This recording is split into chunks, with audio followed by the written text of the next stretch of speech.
अस्सलाम वालेकुम। 101 part B start हो गया है। और जब मैं यहाँ पे आया 101 पार्ट बी लिखने कंसोलिडेशन के चैप्टर में, तो मुझे ये नज़र आया कि मैंने वो एक दिन लिखा था कि मैं IS-37 का पास पेपर 1 दूंगा, लेकिन ये मैंने नहीं दिया था। मैंने इसलिए ये लिखा रहने दिया कि कोई इंतज़ार में ना हो अभी तक। अच्छा जी, हम पेज नंबर 23 को पढ़ चुके हैं, ऐसा ही है? बोलो, पेज 24 पे तशरीफ़ लाएं। Existence of control over investee.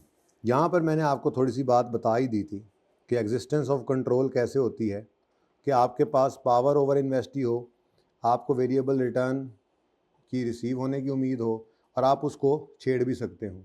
यही यहाँ पर भी लिखा हुआ है। इन्वेस्टर कौन है? PTCL हमारी एग्जाम्पल वाला, ठीक है। इन्वेस्टर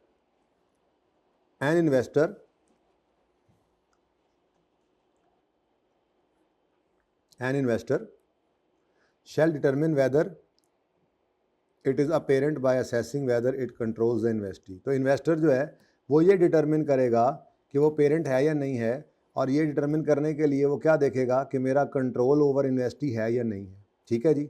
उसके बाद बीच वाली लाइनों को फारिग कराओ, 3 लाइनों को, चौथी को नहीं, ठीक है। और फिर यहाँ से बात शुरू करो। An investor controls investee if and only if all of the following are available, यानी कि सारे ये लग रहे हैं। नंबर 1, पावर हो इन्वेस्टी पर, एक्सपोजर और right to variable returns from its involvement in. Variable return कहते हैं जी आपके डिविडेंड को कहते हैं वेरिएबल रिटर्न। अभी शुरू किया, जल्दी से आ जाओ। और तीसरी चीज़ है कि वो इस वेरिएबल रिटर्न को अफेक्ट करने की पोजीशन में भी हो। इसके अलावा बाकी सब कुछ आप काटा वाटा कर दें, मतलब यूँ कर देता हूँ मैं।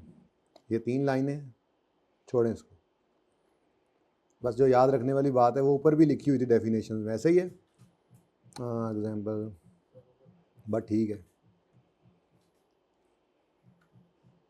नॉलेज एटसेट्रा, बट ठीक है, इन्हें जान दो, यानी कि सिर्फ हाईलाइटेड बात रहेगी। अब existence of control, PTCL determine करेगा कि वो पेरेंट है या नहीं है। PTCL डिटरमिन करेगा वो पेरेंट है या नहीं है बाय असेसिंग वेदर वो कंट्रोल कर रहा है या नहीं कर रहा इन्वेस्टी को। अब ये असेस कैसे करना है कि कंट्रोल है या नहीं है? तो an investor controls, PTCL controls Ufone, investor controls investee if and only if all the following are present, ठीक है। क्या?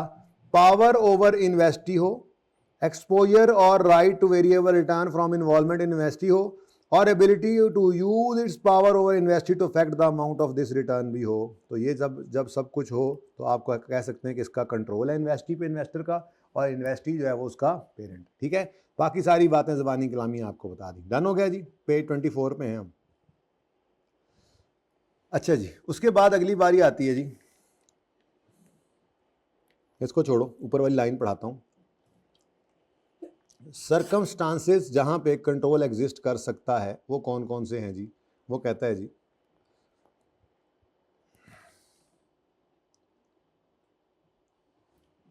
मिसाल के तौर पे एक कंपनी है, इसको ना काटो, ऐसे काट दिया था, वैसे आपस की बात है, काट भी सकते हैं वैसे तो, चलिए ठीक है, आप काट दिया तो काट दिया। ये देखो जी, control is assumed to exist when parent owns directly और indirectly through other subsidiaries more than half of the voting power of entity unless, बस इस अनलेस को छोड़ो, ठीक है जी। यानी इतनी सी बात अब याद रख लो। ये क्योंकि आपको जो पता है मैंने वो बात रखी। कंट्रोल कब होगा? जब डायरेक्टली या इनडायरेक्टली हाफ से ज़्यादा वोटिंग पावर, 50% से ज़्यादा शेयर्स हमारे पास सब्सिडरी को, ठीक है। ये तो सबको ही पता है, ठीक है। तो ये तो एक हो गया कि जब 50% से, इसीलिए मैंने नीचे वाला हटा दिया, ठीक है ना, कि बस सिंपल बात है कि कंट्रोल कब एग्जिस्ट करता है? जब आधे से ज़्यादा शेयर्स आपके पास हो, वोटिंग शेयर, यानी 50% ज़्यादा शेयर होल्डिंग आपके पास, ठीक है। दूसरा केस ये है कि मिसाल के तौर पे एक कंपनी है, कंपनी ए, कंपनी एक्स है, ठीक है जी। इस कंपनी एक्स के 49% शेयर्स जो हैं वो मेरे पास हैं और 51% शेयर्स जो हैं वो इस वक्त जो चंद बच्चे आए हुए हैं, ठीक है, सारी क्लास में कहता हूँ, ऑल क्लास। तो देखो ना, आज मैंने सिर्फ थ्योरी करानी थी, मैंने कहा आ जाना, तो सारे ऊपर खड़े हुए हैं, नहीं आए, ठीक है, फिर भी कुछ तो आ गए, कुछ तो आ ही गए ना। मतलब अगर 50-60 बच्चों को कहा जाए कि यार आना है, लाजमी आना है, उसमें से 5-6 तो आ ही जाएंगे, इससे कम तो नहीं हो सकता, कुछ तो आ ही जाएंगे ना, कुछ तो आ ही जाएंगे ना। अगर मैंने किसी कंपनी के 49% शेयर्स खरीद रखे हैं और बाकी के 51% शेयर सारी क्लास के पास हैं, एक एक दो दो परसेंट करके, तो यार कोई तो मेरे नाल भी रल ही जाएगा। इसको कहते हैं डी फैक्टो कंट्रोल। क्या कहते हैं जी? कि कोई तो मेरे साथ मिल ही जाएगा। इतने लोगों में से कोई 1% भी इधर नहीं आएगा कि मैं 50 पे आ जाऊं, कोई तो आ ही जाएगा, ठीक है, जैसे आप लोग आ चुके हैं, ठीक है। तो इसको कहते हैं डी फैक्टो कंट्रोल। एक और तरीका, मेरे पास कंपनी वाई के सिर्फ 40% शेयर्स हैं, ठीक है जी, और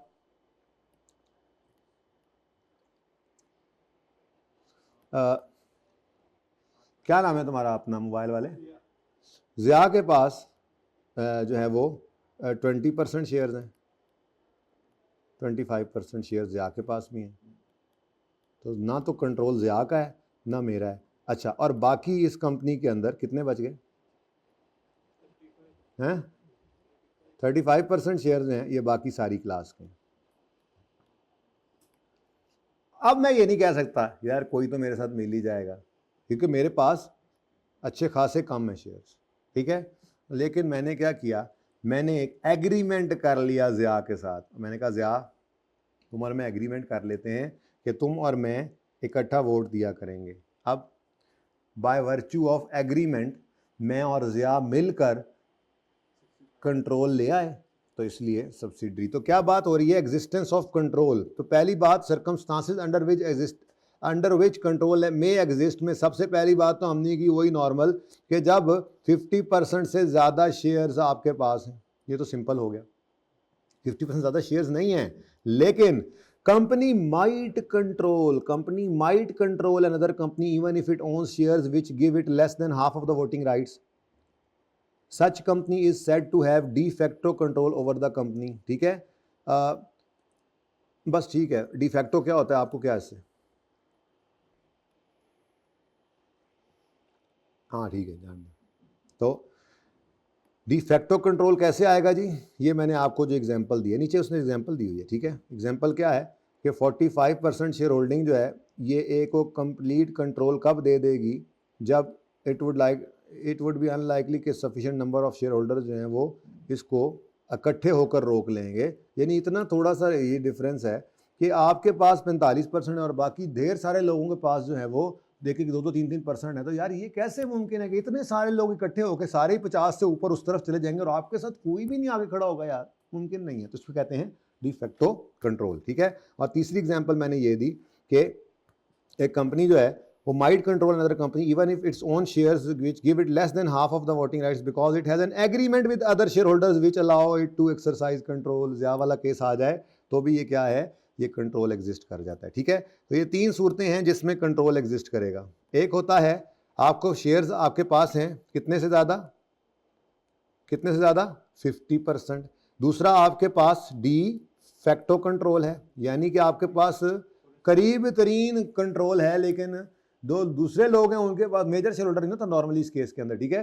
तो कोई ऐसा तो नहीं है कि सारे के सारे आपके ऑपोजिट ही खड़े होंगे। तो ऐसी सूरत के अंदर आपके पास डिफेक्टो कंट्रोल समझा जाएगा, कंट्रोल एग्जिस्ट कर गया, ठीक है। या तीसरा केस क्या है, by virtue of an agreement, आपने एग्रीमेंट कर लिया है तो इस वजह से भी आपके पास कंट्रोल आ जाएगा, ठीक है जी।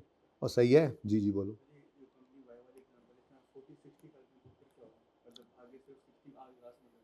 एक मिनट यार, मैंने ज़रा रंग भरन दे। हाँ क्या?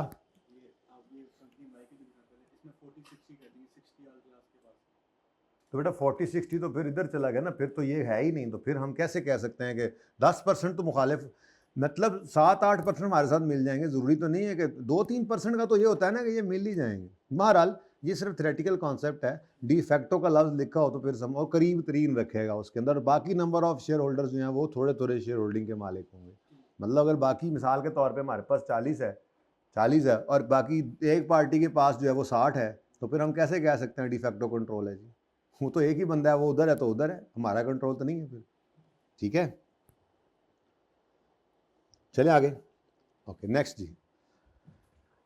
अच्छा जी, अब अगली बात है कंडीशन अंडर विच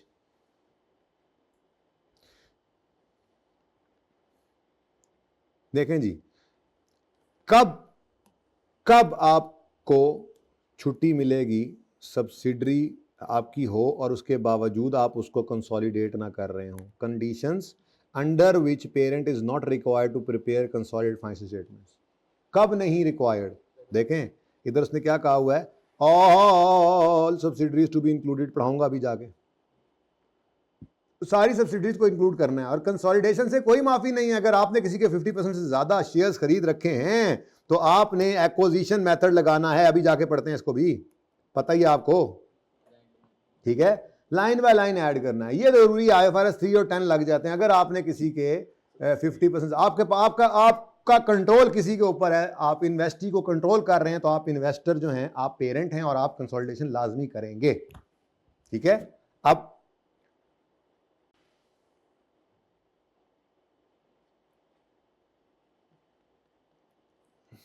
वो कौन सी ऐसी सूरत है जिसमें पेरेंट को कहा जाता है कि तुम बेशक कंसोलिडेशन ना करो। ये जरा ना टेक्निकल सी बात है, जरा ध्यान से समझिएगा। हम PTCL थे ना, PTCL हमारी कंपनी थी, ऐसा ही है। और PTCL ने यूफोन को एक्वायर किया हुआ था। तो PTCL के पास यूफोन के थोड़ा थल्ले आ जाए यार। PTCL के पास यूफोन के 80% शेयर्स हैं। तो यूफोन PTCL की क्या है? सब्सिडरी है। अब PTCL के लिए ज़रूरी है कि इसको कंसोलिडेट करें। ठीक है, ये समझ आती है बात? अच्छा, PTCL का भी एक ओनर है, PSO। PTCL का ओनर कौन है? Pakistan state oil. ऐसे ही कह रहा हूँ, PTCL का ओनर PSO है।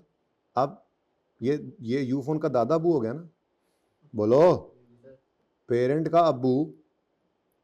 अबू दादा ही तो होता है। अच्छा, अब PTCL ने यूफोन के, इसको जरा 70 कर लो, डिफरेंट कर लें जरा।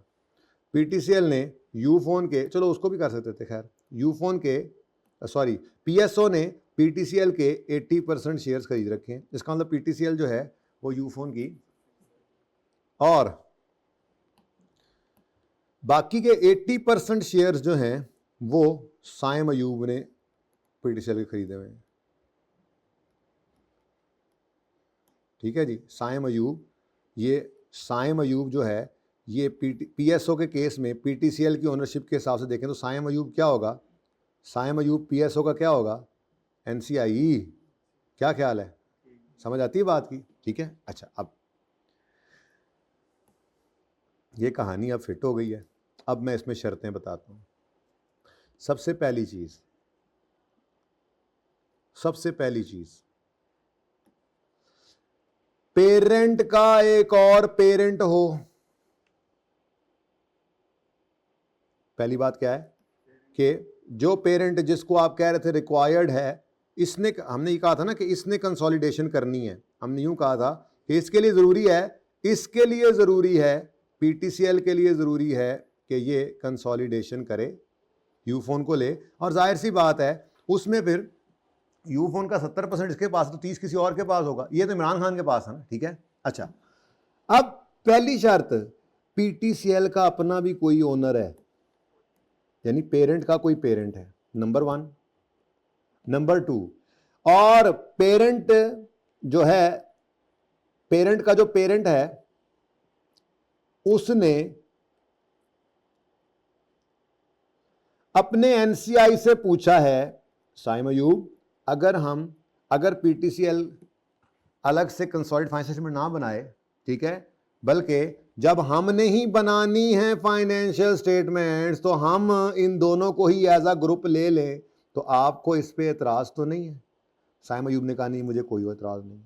तीसरी बात, पीटीसीएल खुद जो है वो एक प्राइवेट या पब्लिक अनलिस्टेड कंपनी है। प्राइवेट है या पब्लिक अनलिस्टेड है, लिस्टेड नहीं है। लिस्टेड होगी तो फिर माफी कोई नहीं है, ठीक है। प्राइवेट या अनलिस्टेड है, पब्लिक अनलिस्टेड, ठीक है। तो ये मामला अगर हो जाए, चौथी बात क्या थी कि पीएसओ ने खुद बना लेनी है ना, ये पीएसओ ने खुद बना लेनी है। तो ये चार बातें हो गई। पहली बात पीटीसीएल खुद पीवीटी है। पीटीसीएल के ओनर, पीटीसीएल का अपना कोई ओनर है, पेरेंट है, और दूसरों को जो पीटीसीएल के दूसरे ओनर्स हैं नॉन कंट्रोलिंग इंटरेस्ट, उनको इस पे एतराज नहीं है कि पीएसओ ही अपनी कंसोलिडेशन कर ले तो उसके अंदर ही पीटीसीएल और यूफोन की कंसोलिडेशन भी हो जाएगी। तो ऐसी सूरत के अंदर पीटीसीएल को आईएफआरएस 3 और 10 कहते हैं आप चाहो तो अब कंसोलिडेशन ना करना, ठीक है। ये जरा ऐसे ट्रिकी सा काम था, ठीक है। अब जरा इसको पढ़ने की कोशिश करते हैं यहां से, ठीक है, करें जी। ओके, ये जनाब क्या था, एक मिनट, ये इस तरह अच्छा सा डिब्बा बनाते हैं। पीएसओ ने जब कंसोलिडेटेड फाइनेंशियल स्टेटमेंट्स बनाई, ऐसे तो नहीं बनानी चाहिए, पीएसओ ने जब कंसोलिडेटेड फाइनेंशियल स्टेटमेंट्स बनाई, फिर वहीं पे आ गया बदतमीज, तो उसने पीटीसीएल को और उसकी सारी सब्सिडरीज को, ये नहीं मानता, पीटीसीएल को और सारी सब्सिडरीज को उसने जो है वो इंक्लूड कर लिया, ठीक है। तो फिर पीटीसीएल को माफी मिल गई, लेकिन उसके लिए पीटीसीएल को कौन कौन सी शर्तें पूरी करनी पड़ी? पीटीसीएल को पीवीटी होना चाहिए या अनलिस्टेड हो। फिर साइम अयूब को कोई एतराज ना हो कि पीटीसीएल कंसोलिडेशन नहीं कर रहा, क्योंकि पीटीसीएल का दूसरा ओनर साइम अयूब भी तो है पीएसओ के अलावा। फिर तीसरी चीज, पीटीसीएल का अबू पीएसओ है, इसका भी अपना अबू जिंदा है, और पीएसओ कंसोलिडेशन कर रहा है जिसमें ये दोनों ले लेगा, तो फिर पीटीसीएल को इजाजत है कि वो कंसोलिडेशन ना करे। ये बड़ा मुश्किल पॉइंट था, इसलिए इस पे टाइम लगता है थोड़ा सा हर दफा। तो conditions under which parent is not required to prepare consolidated financial statements. अब आगे वो कहता है, सबसे पहली लाइन तो वो कहता है IFRS 10 also require that entity that is parent shall present a consolidated financial statement and must include all subsidiaries। ये तो आ गया ना जनरल रूल। IFRS 3 और 10 क्या कहते हैं? IFRS 10 क्या कहता है कि जिस एंटिटी के पास, जो एंटिटी पेरेंट है, जो एंटिटी पेरेंट है उसके लिए जरूरी है कि वो सारी सब्सिडरीज को इंक्लूड करे और कंसोलिडेटेड फाइनेंशियल स्टेटमेंट्स बनाए। ये जरूरी है उनके लिए, मस्ट करे इंक्लूड सबको और बनाए कंसोलिडेटेड फाइनेंशियल स्टेटमेंट्स, जरूरी है। आगे आई exception, parent, parent PTCL need, यूं लिख देता हूं, यूं लिखता हूं, जरा समझ भी आया आपको, ठीक है। ये यूं करके देते हैं, पीटीसीएल कौन है जी? पेरेंट, ठीक है। तो PTCL needs not present consolidated financial statements if all following conditions are present। क्या जी? Number 1, it is a wholly owned subsidiary, PTCL खुद किसी की सब्सिडरी है, और इज पार्शली ओन्ड सब्सिडरी, लेकिन उसमें या उसमें साइम अयूब भी हिस्सेदार है, and all of its owners including those not otherwise entitled to vote have been informed about and do not object to the parent not presenting financial statements। थोड़ा मुश्किल जुमला है पर समझ आया? देखो ना, वो कहता है कि पीटीसीएल क्या है? पीटीसीएल खुद एक होली ओन्ड सब्सिडरी है। पीटीसीएल खुद एक होली ओन्ड सब्सिडरी है। अच्छा, होली ओन्ड है, फिर तो पीएसओ को किसी से पूछने की जरूरत भी नहीं है, ठीक है। और अगर होली ओन्ड नहीं है तो पार्टली ओन्ड है, ठीक है। पार्टली ओन्ड है तो फिर उन लोगों से पूछ लिया गया है, उनको इस पे एतराज नहीं है। इधर देखो, पीटीसीएल या तो होली ओन्ड सब्सिडरी है या पार्टली ओन्ड सब्सिडरी है, और other owners have been informed and they do not object that the parent is not presenting financial statements. ये इस तरह से कर लेते हैं, बाकी काट देते हैं, ज़रा आसान हो जाए जुमला, ठीक है। तो सही है। तो पीटीसीएल खुद है होली ओन सब्सिडरी है, ठीक है जी, पीएसओ की, ओके डन। और पार्शली ओन्ड अगर है तो अदर ओनर्स को बताया गया है और उनको कोई ऑब्जेक्शन नहीं है कि पेरेंट यानी कि पीटीसीएल कंसोलिडेशन नहीं कर रहा अपनी सब्सिडी, ठीक है, सही है, ठीक है। और अदर ओनर्स कौन था जी हमारा, साए मौजूद, ओके, ये बात समझ आई। ये पहली शर्त हो गई कि खुद सब्सिडरी है, पीटीसीएल खुद किसी की सब्सिडरी है, और या तो होली है, पीएसओ खुद है, या फिर पार्टली भी है, तो दूसरों को भी बताया है, तो सब ओनर्स को कोई एतराज नहीं है। दूसरी शर्त, इट्स डेट और equity instruments are not traded in public market. मतलब ये क्या है, ये अनलिस्टेड है। ये क्या है, अनलिस्टेड है। पब्लिक भी हो सकती है लेकिन अनलिस्टेड है, पब्लिक तो हो सकती है, लिस्टेड नहीं होगी, ठीक है। दूसरी बात आ गई कि ये क्या है जी, ये अनलिस्टेड है, बोला आपको भी, बोलो। तीसरी बात, it did not file nor is in the process of filing its financial statements with the Securities and Commission and other regulatory for the purpose of issuance of any class of, मतलब वही वाली बात ही कर रहा है फिर ज़बरदस्ती करके कि ना तो वो लिस्टेड है और ना ही वो इस प्रोसेस में है लिस्टिंग के, यानी प्राइवेट या अनलिस्टेड तो है ही, और साथ ही साथ वो इवन के उसने कोई एप्लीकेशन भी नहीं दी हुई लिस्टिंग के लिए, not in the process of listing, इस प्रोसेस में भी नहीं पड़ी हुई है, ठीक है।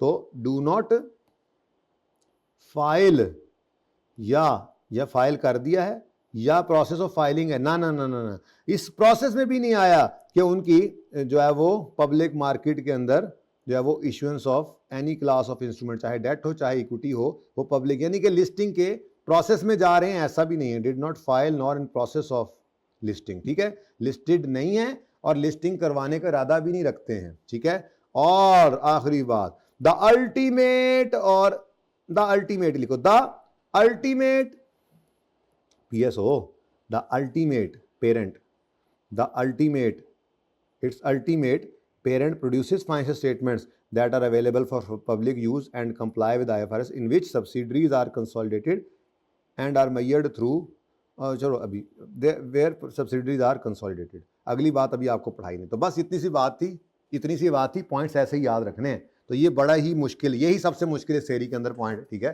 तो सादा बात, कब किसी, पहली बात क्या कि IFRS 10 कहता है कि आपकी अगर कोई कंपनी जिसका कंट्रोल साबित हो जाए कि आपने कंट्रोल किया हुआ है, अगर कोई पेरेंट है जिसका कंट्रोल है, पेरेंट है, तो उसके लिए ज़रूरी है कंसोलिडेटेड फाइनेंशियल स्टेटमेंट बनाना और उसमें सारी सब्सिडरीज को लेना, ठीक है।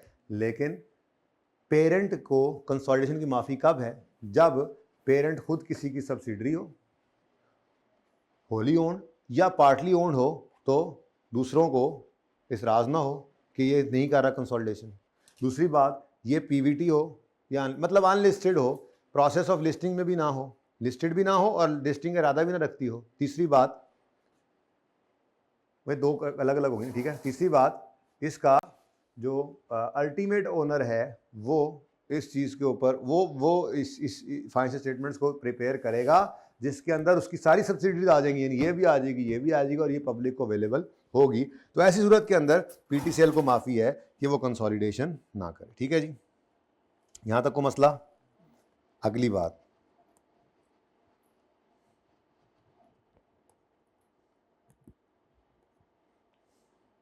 मज़े की थ्योरी है ना इसकी, तो फिर आज पौने तक पढ़ लें। अच्छा देखो जी, मामला कुछ ऐसे है कि पेरेंट का ईयर एंड होता है जनाब 31 दिसंबर पे, और सब्सिडरी का, या यूँ कर लें इस एग्जांपल वाला, पेरेंट का सब्सिडरी का ईयर एंड 31 दिसंबर पे होता है, जबकि पेरेंट का ईयर एंड जो है इसके कुछ दिन बाद 31 मार्च पे होता है, ठीक है। अब पेरेंट ने कंसोलिडेट करना है, P+S पेरेंट ने करना है, तो ये जो 30 दिन हैं इनका क्या करें, सब्सिडरी को आगे आना पड़ेगा, या सब्सिडरी के बारे में कहेंगे कि वो इस अरसे की, 3 से ज़्यादा तो फिर वो ही गड़बड़ हो जाती है ना, लेकिन अगर इतना कोई अरसा हो ना तो इस अरसे के लिए फिर स्टैंडर्ड कहते हैं कि आप यूं करो कि इन 3 महीने की इंफॉर्मेशन दे दो, वो हम देख लेंगे बैठ के कि सिग्निफिकेंट चेंज है तो उस हिसाब से कंसोलिडेशन करेंगे। ठीक है, ये क्या है जी, ये क्या है जी, सेम रिपोर्टिंग डेट अगर पेरेंट और सब्सिडरी की है तो क्या करना है और नहीं है तो क्या करना है। देखो सेम रिपोर्टिंग डेट्स होनी चाहिए वैसे पेरेंट और सब्सिडरी की। ठीक है, the financial statements of parent and its subsidiaries used in preparation of consolidated financial statements shall have the same reporting date। ये तो आ गई पहली बात, ये तो हो गया ना प्री रेक्विजिट कि ये तो होना चाहिए, लेकिन अब जरूरी तो नहीं है ऐसा ही हो। अब क्या कहते हैं आगे, when period end is different the subsidiary prepares for consolidation purpose additional information as of the same date as financial statements of parent to enable the consolidation unless वो इम्प्रैक्टिकेबल हो जाए। यहाँ तक बात समझ आ गई। अब पहली बात उसने क्या की कि फाइनेंशियल स्टेटमेंट्स जो पेरेंट की और सब्सिडरी की हमने यूज़ करके उनसे कंसोलिडेशन करनी है, उनकी सेम डेट होनी चाहिए। ठीक है ज़िया, उनकी सेम डेट होनी चाहिए। अब अगर उनकी सेम डेट नहीं है तो सब्सिडरी ने क्या करना है, एडिशनल इन्फॉर्मेशन बनानी है उस अरसे की, और उस अरसे की एडिशनल इन्फॉर्मेशन इसलिए बनानी है ताकि कंसोलिडेशन की जा सके। लेकिन अगर इम्प्रैक्टिकेबल हो जाए, यानी तफसील से हर चीज़ ना बता सकें, ये बढ़ा ये कम हुआ, इम्प्रैक्टिकेबल किसी वजह से हो जाए तो फिर क्या करें। फिर भी स्टैंड कहता है भाई मोटी मोटी बातें तो फिर भी बताओ। If it is impracticable to do so subsidiaries most recent financial statements हम उठाएंगे। यानी पहले तो हम उन्हें कहेंगे सब्सिडरी आप भी 31 मार्च तक फाइनेंशियल स्टेटमेंट्स बना के दो, लेकिन अगर वो नहीं बना सकते किसी वजह से तो फिर हम 31 दिसंबर वाली पकड़ेंगे और इस अरसे के दौरान जो मोटी मोटी ट्रांजेक्शन्स हुई हैं उनको देखेंगे। ठीक है, तो if it is impractical do so subsidiaries most recent financial statements may be used with adjustments of significant transactions and events. ठीक है, लेकिन लेकिन लेकिन को होर रंग कड्डा, को होर नवा रंग कड्डा, वो केड़ा होए ए होए। In any case the difference between reporting dates shall be no more than 3 months। ठीक है, बस इससे आगे काट दो, बहुत हो गया। तो बस आपने कंपनी लॉ यहाँ से देख कर नहीं लिख सकता भाई, बात समझ आई। फाइनेंशियल स्टेटमेंट्स पेरेंट की और सब्सिडरी की सेम डेट पर होनी चाहिए, ना हो तो पहले तो सब्सिडरी को चलो 31 मार्च तक की बना के दो, अगर नहीं बना सकी इस वजह से तो फिर लास्ट वाली 31 दिसंबर वाली पकड़ो और सिग्निफिकेंट चेंजेस को देखते हुए कोशिश करो कि खुद ही कर लो। लेकिन किसी भी सूरत में ये 3 महीने से ज़्यादा अरसा नहीं होना चाहिए, अगर से ज़्यादा तो फिर तो आप कर ही नहीं सकते कंसोलिडेशन। ठीक है, आगे अच्छा आगे कहता है कर सकते हैं आप इंटरिम क्लोजिंग, तो वो करवा रहे हैं ना, वो तो क्लोजिंग करवाएंगे, तो वो तो नहीं कर रहा ना।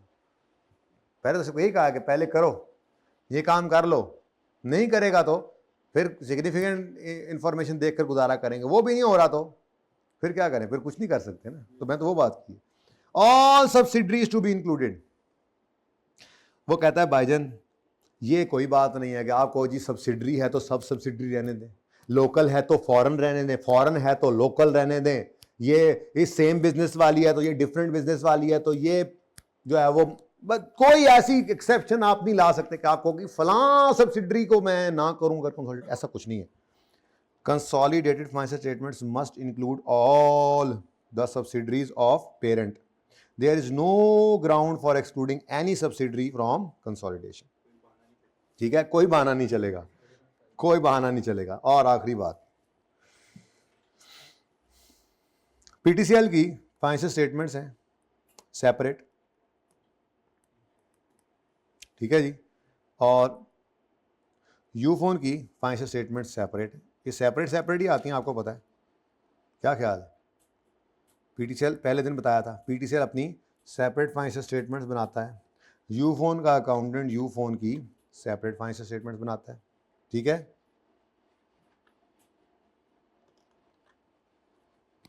कितने आ ही जा,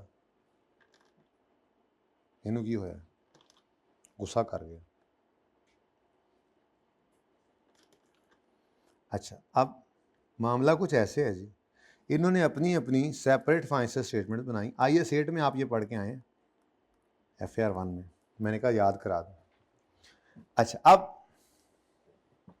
PTCL ने करंट एसेट्स में जो स्टॉक दिखाया हुआ है वो स्टॉक दिखाया हुआ है एवको पे, और यूफो ने अपनी सेपरेट फाइनेंशियल स्टेटमेंट्स में इस स्टॉक को शो किया हुआ है फाइफो पे। तो सेपरेट फाइनेंशियल स्टेटमेंट्स में इनकी मर्जी है, लेकिन जब आप ग्रुप फाइनेंशियल स्टेटमेंट्स बनाते हैं, यानी कंसोलिडेटेड, PTCL ग्रुप की बनाएंगे ना, तो कंसोलिडेटेड फाइनेंशियल स्टेटमेंट्स जब आप बनाएंगे तो उसमें आपने किसको कहना है कि वो अपनी पॉलिसी बदले? हाँ जी बेटा, बड़ों को नहीं कहते, हमें बदलनी पड़ेगी अपनी पॉलिसी। तो हम इस फाइफो वाले को कहेंगे, सेपरेट फाइफो पे था, हम इसको कहेंगे कि तुम जब ग्रुप में आओ तो तुम क्या कर लो, इसको एफको करो, यानी हम इसको भी एफको पे लेकर आएंगे। ऐसे ही करते थे हम जी, वो भी ऐसे ही था, वो भी ऐसे ही था, वो तो किया मैंने सवाल इस तरह सामने था, इजी से मैंने कहा कर दो। ठीक है, पढ़ो जरा। Uniform accounting policies, if a member of group uses accounting policy other than अब्बा जी, other than, क्योंकि कंसोलिडेटेड फाइनेंशियल स्टेटमेंट्स में अब्बा जी की पॉलिसी चलेंगी, ठीक है। तो if a member of the group uses accounting policy other than those adopted in the consolidated financial statements for like transactions and events in similar circumstances, एडी लंबी कहानी, इसको बीच में फॉर लाइक शाइक छोड़ो जी। if a member of group uses accounting policy other than, जो कि group के अंदर है, तो appropriate adjustment are made to that group members financial statements। कहाँ पे एडजस्टमेंट्स करनी है? उस बेटे की, उस ग्रुप मेंबर की financial statement, separate financial statements के अंदर एडजस्टमेंट्स करनी है in preparing consolidated financial statements to ensure uniformity with अब्बा जी's पॉलिसी। ठीक है, और एक्विजिशन मेथड वही है जो आपने पढ़ा है। एक्विजिशन मेथड क्या है? All business combinations are accounted for by acquisition method which involve, पहले एक्वायरर को आइडेंटिफाई करो, फिर एक्विजिशन डेट को आइडेंटिफाई करो, फिर रिकॉग्नाइजिंग और मेजरिंग सारे आइडेंटिफाइबल एसेट्स जो एक्वायर किए, जो लायबिलिटीज आपने एज्यूम की गले डाली, और कोई एनसीआई है तो वो बताओ, और रिकॉर्ड करना, मेजर करना गुडविल को, और एनी गेन ऑन गुडविल भी आ सकती है, और गेन फ्रॉम बार्गेन परचेज, वो नेगेटिव गुडविल को कहते थे, वो भी आ सकता। ठीक है, अब पढ़ना ले थोड़ी देर और, थोड़ी देर तो और पढ़ लो। ये देखें, देखो कंटिंजेंट लायबिलिटी जो है वो तो मैंने आपको पढ़ा नहीं दी। कंटिंजेंट लायबिलिटी जो है बता दी थी आपको कि IAS 37 इसको रिकॉर्ड नहीं करने देता, और IFRS 3 और 10 क्या कहते हैं कि इसको आप फेयर वैल्यू लगाकर रिकॉर्ड करें। याद आया? अच्छा, नेगेटिव गुडविल, बस ये 2-3 तो पॉइंट्स हैं, ये करके फिर छुट्टी करते हैं। ठीक है, वो 2-3 पॉइंट्स हैं, उसके बाद MCQs आपके होमवर्क में आज होने, 2-2 4 करके कर लेंगे, मैं थोड़े से बताऊंगा आपको। ठीक है, एक्सपेक्टेड कॉस्ट जो छोड़ा हुआ था, अच्छा ये वहीं पे लिखवा दूंगा दोबारा, फिर किसी बताना, सादा बात है, ये हमने पढ़ा हुआ था। नेगेटिव गुडविल जो होती है ये ना असल में चुभती है स्टैंडर्ड को, कि यार बेचने वाला क्या अंधा था? नहीं, अदर इनकम ही होती है बेटा, लेकिन नेगेटिव गुडविल आती कैसे है पहले ये बताओ। जब आप 100 वाली चीज 80 की ले आए, स्टैंडर्ड कहता है दिल को लग नहीं रही ये बात, अगर नेगेटिव गुडविल आ जाए ना तो फिर थोड़ी और एहतियात करो, थोड़ी और तसल्ली से चीजें देखो क्या क्या कह रहा है। बस ये बेटा 2-3 सफ़े हैं। ठीक है, 2-3 सफ़े कह रहा हूँ, सॉरी 2-3 पॉइंट्स। कहता है a bargain purchase in a business combination in which calculation of goodwill leads to a negative figure, इसको कहते हैं नेगेटिव गुडविल। कहता है व्हेन दिस हैपन्स, स्टैंडर्ड कहता है मिस्टर पेरेंट एक्वायरर, आप ज़रा मेहरबानी करके दोबारा रिव्यू करो जो प्रोसीजर्स आपने यूज़ किए हैं to measure the amounts recorded in acquisition date for assets acquired liabilities assume for NCI और फॉर कंसीडरेशन ट्रांसफर। कहता है मुझे ज़रा तसल्ली नहीं हो रही, तुमने कुछ गड़बड़ तो नहीं कर दी, अगला इतना पागल था कि 100 वाली चीज़ 80 की दे गया, तो अगर ऐसा हुआ है तो जो तुमने एसेट की वैल्यूज़ वगैरह लगाई तसल्ली से देखो सही है। लायबिलिटीज सही हैं, एनसीए की वैल्यू सही निकाली है, और इन्वेस्टमेंट इन एस जो निकालते थे उसमें कोई गड़बड़ तो नहीं है, जरा तसल्ली कर लो, ठीक है, हम करते होते हैं तसल्ली, ठीक है। उसके बाद आती है जी एक्सपेक्टेड कॉस्ट, ये बहुत आसान कौन सा, अच्छा सॉरी, डिटरमिनिंग एक्विजिशन डेट क्या है, acquisition date is when acquirer effectively obtains the control, ठीक है। अच्छा जी, अब ये एक पॉइंट हमने छोड़ा हुआ था, इसको मैं आपके लिए सीधा पदरा कर देता हूं, फिर इसको पढ़ते हैं, पहले साथ साथ पढ़ते भी जाते हैं। The cost of acquirer, the cost the acquirer expects but is not obliged to incur in future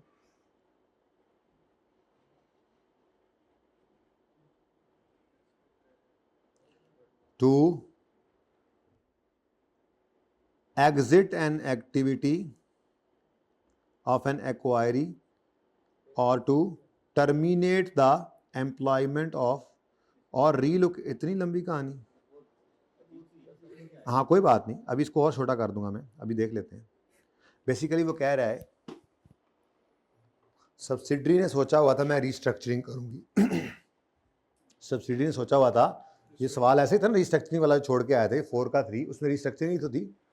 subsidiary ने सोचा हुआ था कि मैंने रिस्ट्रक्चरिंग करनी है, आज हमने जाके उसको एक्वायर कर लिया, तो पेरेंट की तो कोई ऑब्लिगेशन नहीं थी ना। अब ये उसकी बात हो रही है कि अगर ऐसी कॉस्ट है, इसको तो काटो ना, साइड पे करो, ऐसी कॉस्ट जो एक्वायरर एक्सपेक्ट कर रहा है लेकिन ऑब्लाइज्ड नहीं है टू इनकर इन फ्यूचर, किस लिए, किस लिए, इस सारे को बीच वाले को छोड़ो, जरा और आसान कर लो, टू इनकर इन फ्यूचर, ठीक है जी, और उसके अंदर क्या है जी, किसी वो उसने उसके लिए, जिस सब्सिडरी ने रिस्ट्रक्चरिंग सोची थी, तो रिस्ट्रक्चरिंग क्या है, रिडंडेंसी कॉस्ट पे करनी पड़ती है, तो क्या कह रहा है, एक्वायरर एक्सपेक्ट तो कर रहा है लेकिन ऑब्लाइज नहीं है ऐसी कॉस्ट के लिए जो फ्यूचर में उसने इनकर करनी है, किस लिए, इधर देखो, ताकि एग्जिट करे एक्टिविटी ऑफ एक्वायरी, एस को कहीं से निकालना है, कोई फैक्ट्री बंद करनी है, या टर्मिनेट करना है उसके किसी एम्प्लॉय को, या रीलोकेट करना है उस सब्सिडरी के एम्प्लॉयज को कहीं आगे पीछे करना है, तो इसके लिए क्या होता था, यही तो रिस्ट्रक्चरिंग की कॉस्ट थी, ठीक है। तो इसको मैं ब्रैकेट में ले रहा हूं, ये सब क्या है, ये सारी की सारी क्या है, ये आपकी रिस्ट्रक्चरिंग की एग्जांपल्स हैं, देख लो। अगर आपने कहीं से एग्जिट करनी है एक्टिविटी, फैक्ट्री बंद करनी है, या आपने किसी एम्प्लॉय को निकालना है, या किसी एम्प्लॉय को दूसरी जगह ट्रांसफर करना है, ये सब क्या था, रिस्ट्रक्चरिंग ही थी ना। अब इसको ऐसे पढ़ना नहीं, समझ आ गई, यानी एस ने रिस्ट्रक्चरिंग अनाउंस कर दी है, एस ने रिस्ट्रक्चरिंग अनाउंस की है, हमने जाके एस को खरीदा, तो एस ने रिस्ट्रक्चरिंग अनाउंस की हुई है, तो पेरेंट एक्सपेक्ट लेकिन not obliged, the cost acquirer expects but not obliged to incur in future are not liabilities at acquisition date, ये इसके लिए लायबिलिटीज नहीं है, वो उसकी किताबों में आती रहे, आ रही होगी लायबिलिटी, ठीक है, रिकॉर्ड की हुई होगी, बस आपके लिए ये एक्विजिशन डेट पर लायबिलिटी नहीं है, ठीक है। उसके बाद अब अगली कहानी क्या है, इसको इसलिए हमने याद इग्नोर कर दिया था, 4 का 3 जाके देखो उसके साथ क्या लिखा हुआ है, सारा सवाल कर लिया था पास पेपर 4, पास कंसोलिडेशन वाला नहीं, एसोसिएट वाला, एसोसिएट वाला जाकर देखो, उसमें कंसोलिडेशन वाली भी तो थी ना, एसोसिएट का पास पेपर 4, 3 पेज नंबर भी बताओ मुझे, पेज नंबर कौन सा है, जल्दी करो, मैं तब तक इसको सीधा कर लूं। नहीं बेटा, IS 28 कह रहा हूं मैं बार बार जी, पेज नंबर 255, देखें जरा 255 पे क्वेश्चन आपको नजर आता है, Himalayan limited adjustment number 4 on यकम जनवरी 22, HL वहीं रखो ना यार, मैं पढ़ लेता, अब छेड़ना मत, HL देखो ना, मैं लब नहीं रहा, ऑन यकम जनवरी 20 HL एक्वायर्ड 35%, इसमें तो नहीं है, तो वो दूसरे में देखो, ऑस्कर वाले में देखो, ये आपने कंसोलिडेशन वाला ओपन किया हुआ, एसोसिएट वाला है, कौन से सवाल में, मैं खुद लिख कर आया था, उसमें एक्सपेक्टेड कॉस्ट लिखी हुई थी, एक्सपेक्टेड कॉस्ट को हमने इग्नोर किया था, रिस्ट्रक्चरिंग वाली एडजस्टमेंट दिखाओ मुझे, किस सवाल में? साहिल नंबर शायद गलत लिख दिया हो, मैं बताता हूँ आपको। इतना गंद पाया मुंडिया तू। ये 4 का 3 है तो सही, ये हिमालयन में ही है, 3 है, उधर भी 3 लिखा हुआ, तुम लोग 4 पढ़ी जा रहे हो। अब पढ़ो इसको, 4 का 3 पढ़ो, बस यहां से मैं पढ़ लूंगा, छेड़ना मत, तभी तो मुझसे गुम हो गया था। Upon acquisition HL had a plan to restructure ML, HL ने एमएल को रिस्ट्रक्चर फलां फलां बंदे मैंने निकाल देने ये सोचा था, ठीक है।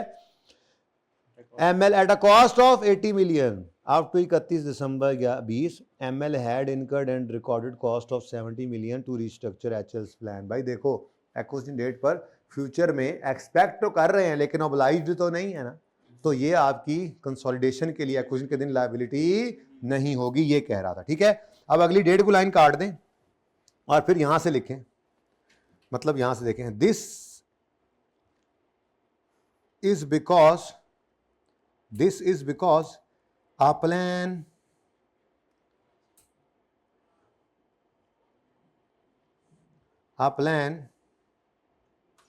cannot be a liability। चलो बाकी पढ़ लें। This is because a plan to restructure a subsidiary after acquisition cannot be a liability at the acquisition date। For there to be liability and for a provision to be recorded, there must have been a past obligating event। याद आ रहा है कुछ? अब यहां पे आगे add करो, इसको ऐसे करो, दैट इज अनाउंसमेंट होना जरूरी था, दैट इज अनाउंसमेंट, ठीक है जी। फुल स्टॉप इसके बाद लगाएं और फिर यहां से लिखना शुरू करें, liability can be recorded, liability, जुमला सीधा किया है ना थोड़े याद करने वास्ते, आज साढ़े हमने ये तो करते थे। लायबिलिटी कैन बी रिकॉर्डेड, इधर देखो इसको काट रहा हूं मैं, if liability can be recorded if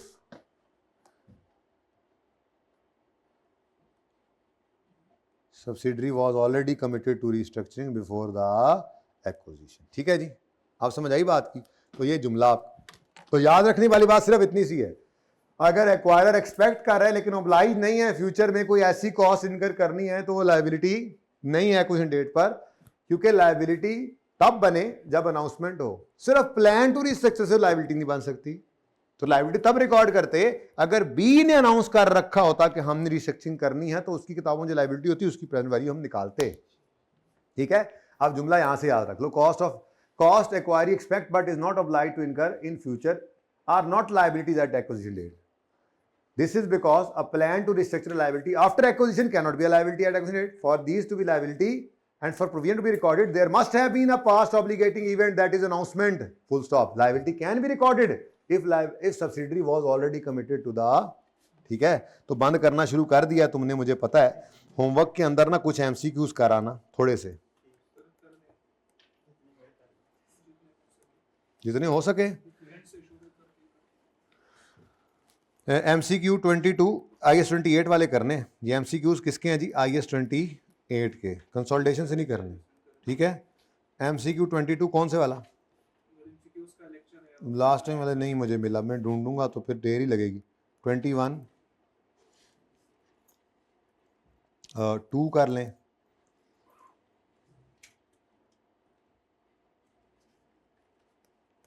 fourteen,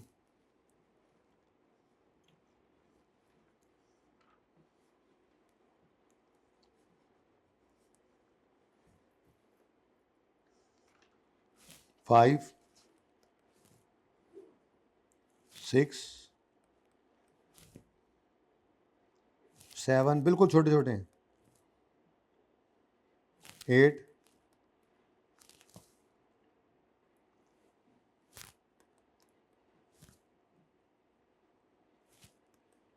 10 11